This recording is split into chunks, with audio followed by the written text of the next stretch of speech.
Hi friends, welcome to our channel. భారీ అంచనాలతో విజయ్ దేవరకొండ కథానాయకుడిగా తెరకెక్కిన చిత్రం కింగ్డమ్.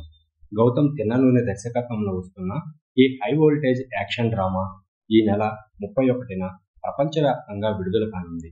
ఇప్పటికే దీనికి సంబంధించిన ప్రమోషన్ స్టార్ట్ చేశారు. ఇటీవలే అన్నా అంటూనే అనే ప్రమోషన్ సాంగ్ కూడా రిలీజ్ చేశారు. కింగ్డమ్ విడుదలకు సిద్ధమవుతున్న వేళ విజయ్ ప్రచార కార్యక్రమాల్లో ఎందుకు పాల్గొనడం లేదన్న సందేహం అభిమానుల్లో నెలకొనింది. అయితే అభిమానులను ఆశ్చర్యానికి గురిచేసే వార్త ఒకటి గుప్పుమంది. టాలీవుడ్ వర్గాల సమాచారం ప్రకారం విజయ్ దేవరకొండ ప్రస్తుతం డెంగ్యూతో బాధపడుతున్నట్లు తెలిసింది. దీని కారణంగానే ఆయన ప్రమోషన్స్ లో కూడా పాల్గొనలేకపోతున్నారని సమాచారం.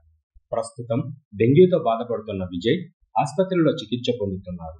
జూలై 20 నాటికి కోలుకొని ఆసుపత్రి నుండి డిశ్చార్జ్ అవుతారని సినీ వర్గాలు తెలిపాయి. దీంతో మరో 3 రోజుల పాటు ఆయన వైద్యుల పరీక్షణలో ఉండాలని అవకాశం ఉంది.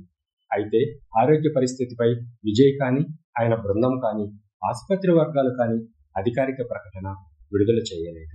దాదాపు 100 కోట్ల భారీ బడ్జెట్తో తెరకెక్కిన కింగ్డమ్ జూలై 31న విడుదల కానుంది. ఈ నేపథ్యంలో సినిమా రిలీజ్కు ముందే విజయ్కి ఆరోగ్య సమస్యలు రావడం అభిమానులను ఆందోళనకు గురిచేస్తుంది. తమ అభిమాన నటుడు త్వరగా కోలుకోవాలని కోరుకుంటున్నారు. గౌతమ్ తిన్ననూరి జెర్సీ వంటి ఎమోషనల్ హిట్ తర్వాత దర్శకత్వం వహిస్తున్న చిత్రం కావడంతో కింగ్డమ్ పై భారీ అంచనాలు నెలకొన్నాయి. విజయ్ దేవరకొండ సరసన భాగ్యశ్రీ బోర్సే బ్రదర్స్గా సత్యదేవ్ నటిస్తున్నారు.